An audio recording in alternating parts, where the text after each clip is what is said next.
Buongiorno a tutti e grazie per la vostra presenza qui oggi alla ultima sessione di questa conferenza di 3 giorni dedicata a Eugenio Corecco l'americano, ironicamente, cioè alla ricezione, questo non ironico ma fattuale, del pensiero di Eugenio Corecco, anzitutto in Nord America, che ricordiamo è avvenuta sin dall'incontro con i primi accademici americani nel 1976 a Pamplona, che poi è durata nel tempo attraverso pubblicazioni su importanti case editrici come Cambridge University Press, come Oxford University Press, come University Press of America e prosegue tutt'oggi.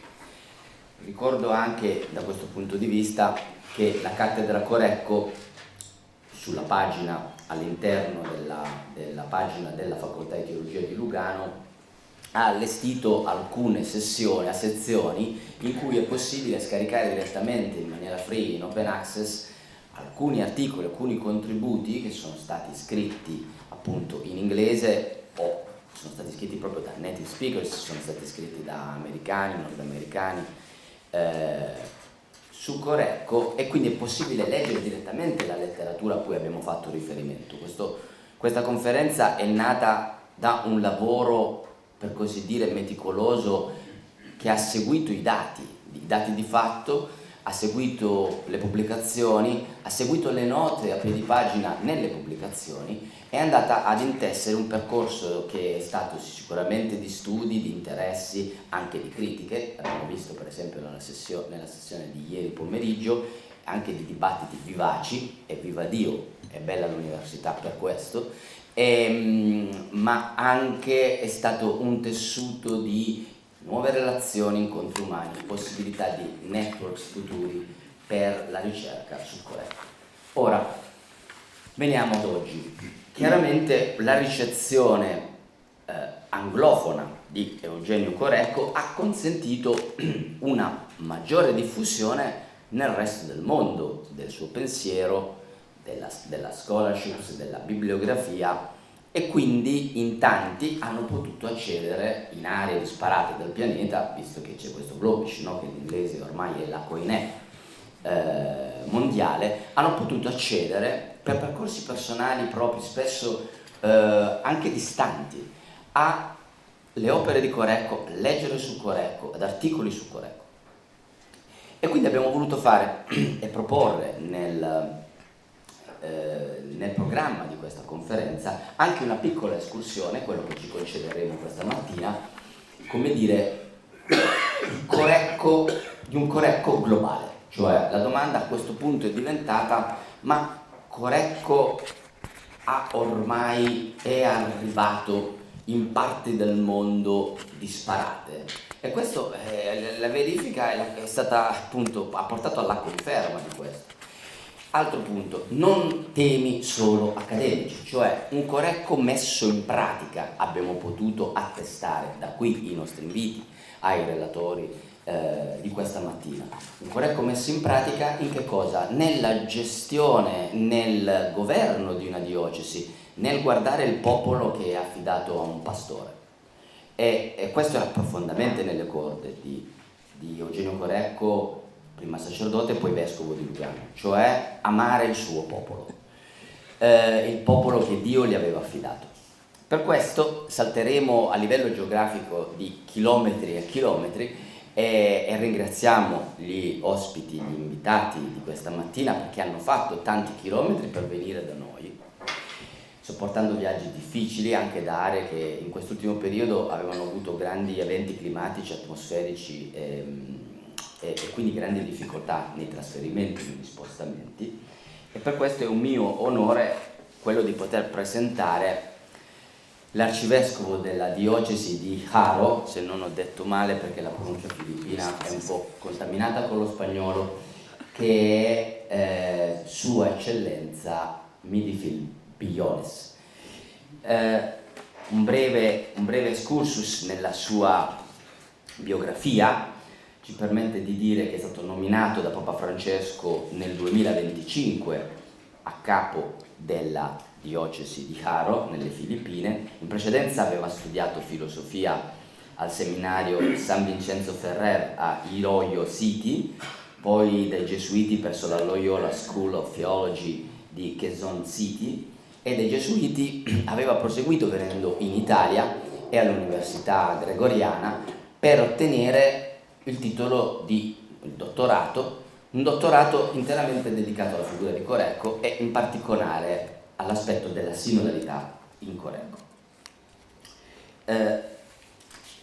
Monsignor Billones per questo ci ha fatto un grande onore ad essere qui, perché mi ha scritto quando abbiamo avuto la corrispondenza, mi permetto questo accento personale, delle bellissime righe, dicendomi che per lui era come coronare un antico desiderio, quello di poter tornare qui da Corecco, a ringraziarlo per aver potuto finire i suoi studi su di lui, per aver completato il suo dottorato e per essere tornato poi nella sua terra ricco nel cuore di quell'esperienza che leggendo Corecco aveva potuto apprendere. Era già stato una volta a Lugano, questa mattina ha officiato la Santa Messa nella cripta del Sacro Cuore, è stato un momento molto bello.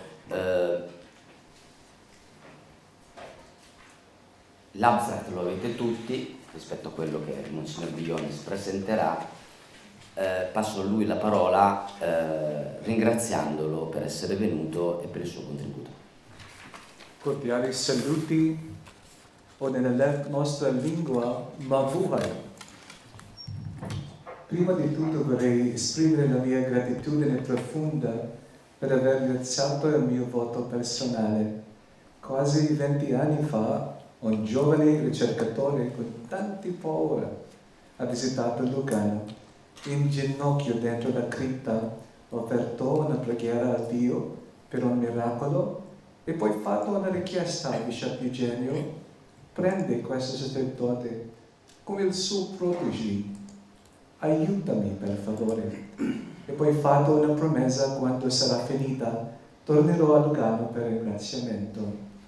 Oggi questo sogno e promessa è realizzato. Mi dispiace che ha preso tanto tempo di aver tornato, ho bisogno di un sacco di tempo per fare savings per il mio biglietto. Ma veramente sono molto commosso davanti a tutti voi. Grazie a Dio per questa grazia, grazie di cuore al nostro Apostolic Administrator, Sua Eccellenza Alain Durami, grazie Don Willy per il free board and lodging, prima e ancora adesso. Grazie Reverend René Roux e Professor Marco per aver pensato di fare questa invitazione e grazie ai nostri sorelli MCSD per l'accoglienza. Grazie a voi, ai miei kindred spirits, che preso il fuoco del pensiero di Eugenio Corecco. Questa assemblea accademica è branded The American Eugenio Corecco. La foto del nostro vescovo amato seduto sopra il mondo è come un'icona cinematografico. Mi sembra James Bond o Brad Pitt di Lugano guardando il mondo, vero? Mi piace tanto. Allora, se questo giorno sarà una riflessione sulla western influence del suo pensiero, vi chiedo il permesso per comunicare nella lingua inglese. Va bene? All right. Teachers presenting a lesson to their students that needs to be understood would begin by exhorting them, put on your thinking cap. It's like an imaginary hat that activates the rational processes for clarity of understanding. Instead of this, let me request you first, put on your imagination cap. Activate the power of your visual imaging within. Okay? Imagination cap. Now let me offer you a present through this poem. An old, silent pond. A frog jumps into the pond. Splash! We Asians do theology by way of the heart. We are wired to perceive reality in a more instinctual, emotional, and affective way. Imagination is where the Holy Spirit leads us in truth, That is why melody and poetry are also conduits of theology. This haiku has captivated the fascination of many, but as an Asian theologian, it speaks tremendously to my soul with resonance of deep understanding. The ancient placid surface of the water symbolizes our mindset until an innovator takes the leap into the water. Splash. One translation simply states, the sound of water. The impact on the water with the splash is left to the imagination of the reader, but what happens is that the water no longer remains the same. I don't want to sound too mystical at the beginning of this presentation, but please indulge me in my Asian reverie as I ask everyone here to join me in this journey, which I call Theo-imagination. This haiku carries the message of a moment where profound change is generated and where its ripples carry enduring change. Next slide, please. Considering the forces that are changing the world we live in and which impact the future, one can find answers in geopolitical upheavals, and I think my brother will mention it later in his sharing, some in economic super theories, some in AI evolutions. However, the picture is never complete until one takes notice that as history has demonstrated, a relative handful of human beings with strong ideas and determination to pursue them often have an outsized impact on the rest of us, the rest of the world. This conveys the conviction that more than anything, the world's future is primarily impacted by exemplary persons whose thoughts and works can be considered truly as forces of influence. In the opinion of Abbot Mauro Lepori, despite the years that passed, the testimony of Eugenio Corecco is still relevant and alive because of its enduring influence. The lasting influence is left to the world as a bishop, theologian, and canonist is validated by our theological gathering to celebrate his legacy even after 30 years have passed. I, before you, as a Filipino theologian and bishop, am a living testimony myself that his influence goes beyond Ticino, beyond Europe, reaching Asia and the rest of the world. So now, to go to the presentation directly, they say ex abundantia cordis os tuquitur. From the abundance of one's heart, the mouth speaks. Honestly, I am bursting with joy and gratitude that I doubt a short time is enough. I can go on for days, but heaven forbid, or otherwise Professor Marco will call my attention. So with a tamed heart, I will draw parameter lines. Since our study lens are focused at how a local church like the Philippines caught the influences of his insights, I will then trace what I call ecclesio-pastoral trajectories. First, in relation to the universal church, that will serve as an overview. Second, in relation to the Asian church, which is a context that we cannot escape being part of this great continent. And finally, the Philippine church, highlighting salient directions in grace, as we shall engage them following the centrifugal movement of a ripple effect. It is my hope that moving our reflection from the center and then spreading outward in expanding layers, we will grasp, at least in general, the impact of Corecco's thoughts. Now, the heart of the presentation.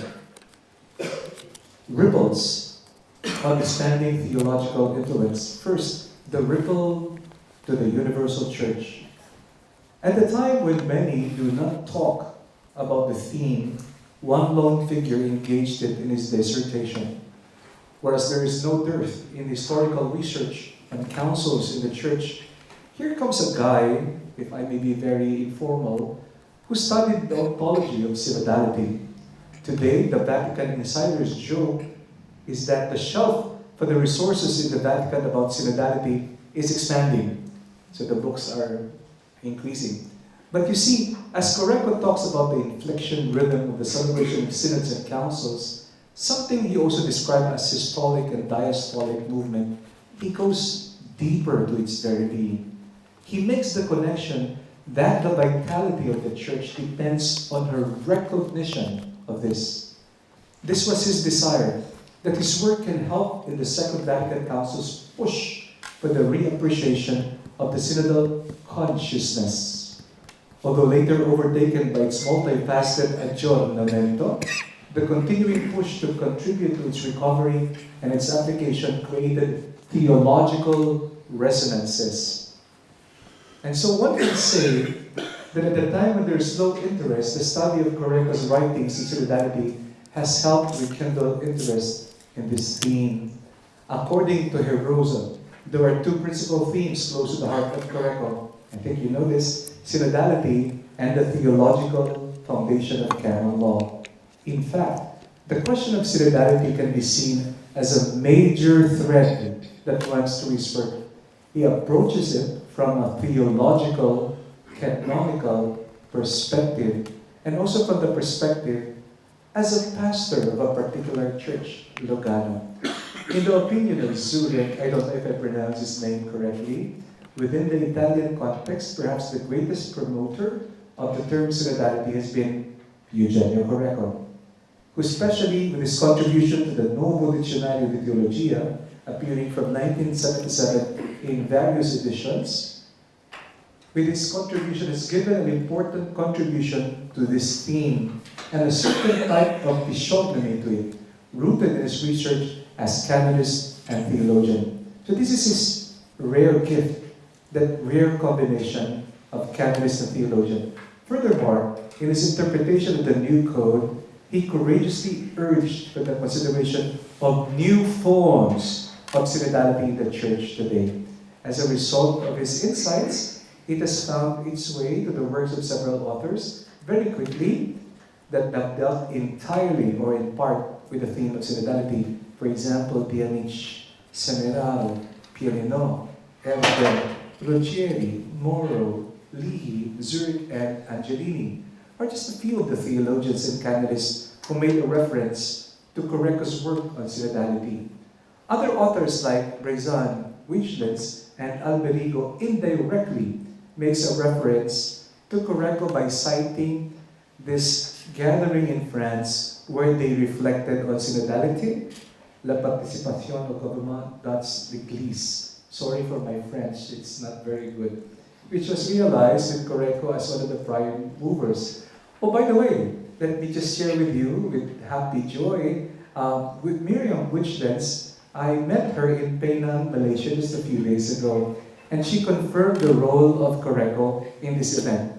So wow, it was an honor to meet her. Let me insert here also one important historical note, that in the training course for new bishops, or they call baby bishops, I don't know why they call it baby bishops, which I attended in 2019, the theme was Synodal Shepherds. The speakers cited Corecco. Oh, the hat fell now. Sorry, Father. Let me put this there then. It's an imagination camp now. It was a mind. I have studied, for me, no one can imagine my joy while seated there with other bishops, that the theme of synodality I have studied is now presented within the official orientation for bishops as the horizon for episcopal ministry. Whoa, it was mind-blowing and emotional at the same time for me. Because of this, one can say with certitude that Corecco has left us with an essential contribution concerning the theological and canonical aspects of synodality that has reached the universal church's consciousness. Let me now jump into the next ripple, Asian Church. Eugenio Corecco may be born in Europe, but his synodal vision is in syntony with this direction of journeying together as particular churches in the Far East, where I come from. Broglio hailed the significant contribution of, so we can now go to the Asian. Yes, thank you. Okay. Yes, thank you. hailed the significant contribution of Corecco's doctoral dissertation in emphasizing the value of synodality. Am I speaking too fast? Please excuse me. No, I'll try to. Is it okay or do you want me to go a little bit slow? Tutto bene? Okay. Okay, grazie. Pela pazienza. Okay. Placed within the context of the historical periods where the theological and juridical tendency was centered on the concept of the church. I speak fast when I'm nervous. And I'm very happy as well, which is both. Okay. So when Corecco wrote that the synodal testimony of the particular Church of America completes the growth process of the ecclesial consciousness in actual praxis, highlighting the Church's synodal element. This emphasis on synodality, which is the focus of his dissertation, I think discussed a few days ago, he pursued with the hope that he can be able to offer, even just as a modest contribution, to the preparation of the ecumenical councils. Under the leadership of Pope Francis, synodality was pushed forward by emphasizing the role of bishops and conferences all over the world. If we can recall, the Holy Father, St. John Paul, handpicked Bishop Corecco to be one of those entrusted to revise the Code of Canon Law in 1983. It is important to note that there is a group of canon lawyers entrusted now to push for the articulation of synodality in canon law, which must reflect our ecclesiology of communion and synodality, of course. Another personal note is that even though Pope Francis and Eugenio Corecco may have not met, I am not sure about this, if they have met, I believe they are kindred spirits in terms of synodality.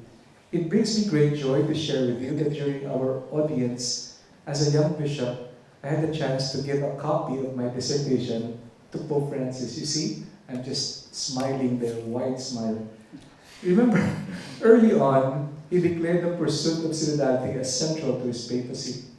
While waiting in the Aula Magna with sweaty palms holding the book, I was reminded of an old nun who gave me a book, who recommended for me to read. I interrogated her why, expecting an illuminating answer. Instead, she answered, "Why do I like this book? Because it agrees with me." We had a good laugh from this. Now go back to that moment when I met the Holy Father. When I presented the Holy Father the book, I mentioned that I wrote on synodality 3 years before he became Pope. And his eyes brightened as he broke out in a smile. You can see the smile, this was inquiry. And I was grinning silly when I told him, "Thank you, Holy Father. I like you a lot because you agree with me and Bishop Eugenio Corecco." But of course, I did not say this aloud, only in my heart. And this is just an icebreaker in case you're falling asleep when I'm just saying that. Thank you, Marcello. Until today, it gives me great pleasure that Eugenio Corecco might have gained residence in the library of the late Holy Father. Now, talking about the renewed emphasis on the empowerment of episcopal conferences as synodal institutional forms, Cardinal Pablo David, and he's now the vice chair of FABC, said that the encounters in CELAM, SECAM, and FABC, these are continental conferences, they have rediscovered a new impetus in a pastoral renewal by learning, listening, dialoguing, and working together. In Asia, this recognition takes a special form as it celebrates 50 years of existence. And so they describe the synodal experience in the Bangkok document, number 4, reaffirmed, renewed, and revitalized through a general conference. We go forth on our synodal journey with our communities, parishes, dioceses, episcopal conferences on one hand, and with the peoples of Asia on the other. God in His love invites us to journey with Him, building societies and communities where no one is left behind. As a continent, journey with Him, building societies. As a continent united with a universal church, we want to contribute to a better Asia, to a more peaceful, just, and harmonious humanity, and the protection of nature. Recently, the Office of Theological Concerns, of which I am part of, I'm a bishop member. I used to be a priest member. They made me a bishop member later on. published FABC paper 194, The Asian Face of Synodality. Here's an interesting trivia I would like to share. At its inception, I shared my work to the group, especially the ones tasked to work on the theological development of its history of this concept of synodality. It gives me deep consolation that in one way or another, even though little as it is, the thoughts of Corecco have become a permeating influence to our work. The Asian face of synodality. Imagine that. I just attended the Great Pilgrimage of Hope in Penang, Malaysia. This theme is centered on how the member conferences of Asia can pursue the path of synodality. So you see the cardinals there at the altar stage.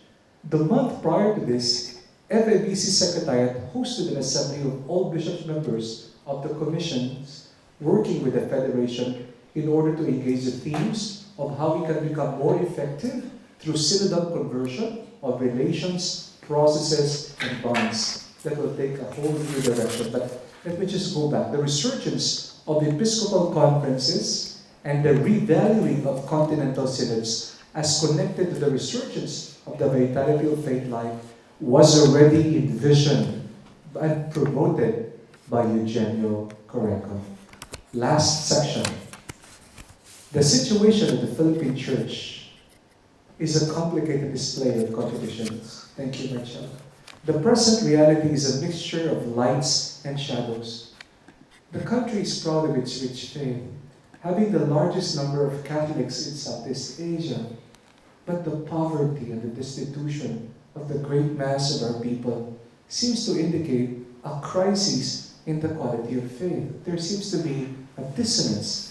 The people in general are strongly rooted in popular piety. Wherever you have Filipinos, you have strong popular devotions. The heritage of religiosity is there. However, violence, craft, and corruption constitute grave social ills that plague my nation.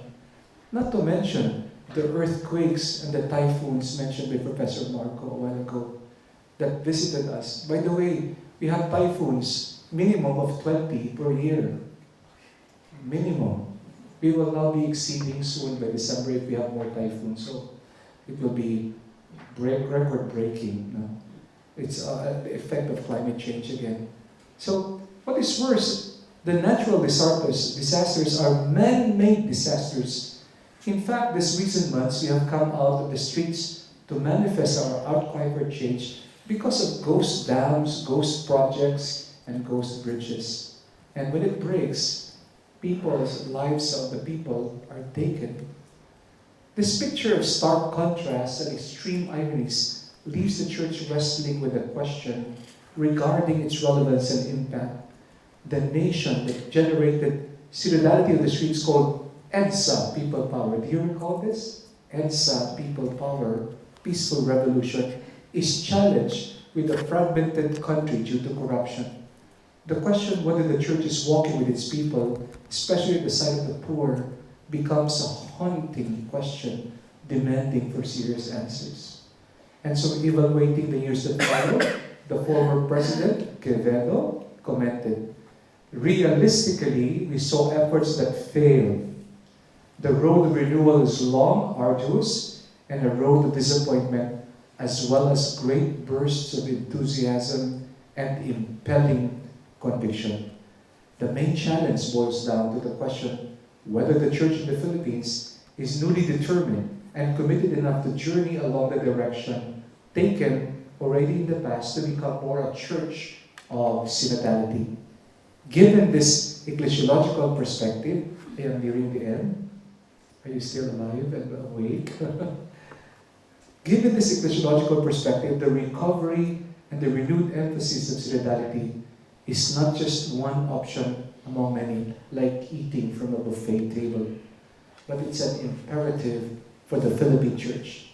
The focal point for this renewal entails not only changing structures, but first involves a metanoia of imagination, meaning a renewal of the self-awareness of who she is. By this time, you may have already picked up, I am an ecclesiologist by discipline.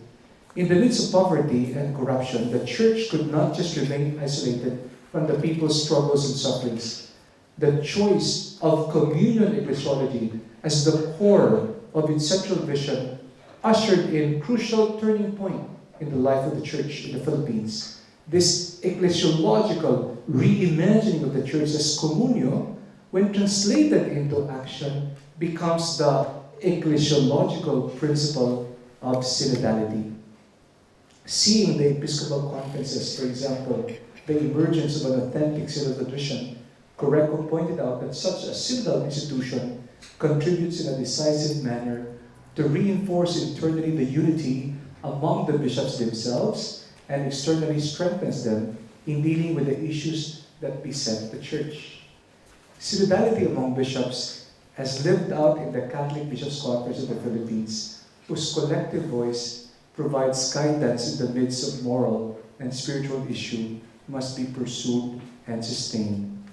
Next, diocesan councils and synods should be held regularly for the sake of discernment, joint decision, and collaboration in mission. This very much coheres with Corecco's encouragement of intensifying synodal activity so that it can provide framework for consultation, communication, for the growth of maturity and the whole people of God. As such, synodal structures are not to be viewed as canonical burdens or pastoral addenda, but rather essential components for the vitality of the church. On the level of parish life, the setting up of parish pastoral council and the participation in conciliar assemblies serve the growth of the local church and the local faith community. I cannot forget the testimony of one lady. She was the chair of the parish pastoral council.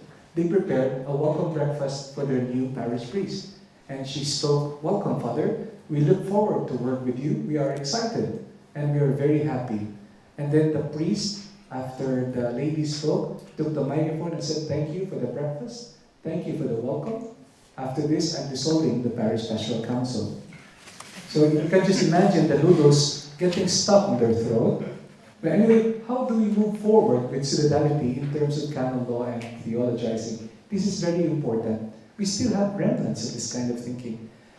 And so also the ecclesial movements and the BECs, very strong in the Philippines, basic ecclesial communities. Placed in this background, I am nearing the conclusion. Placed in this background, the insights of Corecco and synodality and its implications resonate with the aspirations of my church in the Philippines. When embraced more consciously into the Filipino ecclesiological awareness, it can offer pathways in pursuing pastoral renewal. Through the recovery of synodality in the dynamic image of the Filipino church as people of God, journeying together, overflowing into institutional and non-institutional forms, and eventually shaping the ecclesial processes, stagnation of faith can be overcome and replaced with dynamism.